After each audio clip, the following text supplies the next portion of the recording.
Please kindly click on the red subscribe button below this video and subscribe to our YouTube channel. Thanks, God bless you as you do this. Remember Abimbola, oh.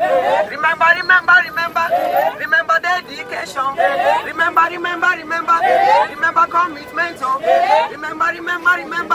Remember doggedness, oh. Remember truthfulness, oh.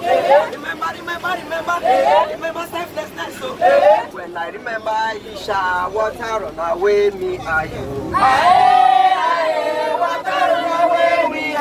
When I remember Abimbola, water run away me are you. Water run away me are you. Omi jábọ́ lójú wa, omi jábọ́ lójú wa o. Omi jábọ́ lójú wa. Aisha wada, Abimbola wada.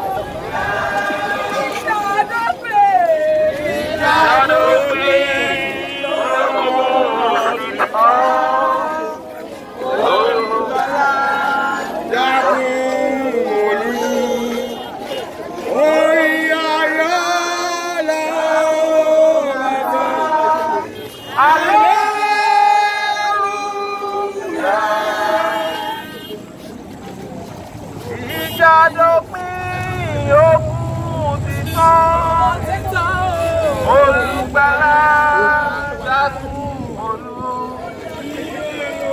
Orin ayọ̀ la ó máa kọ.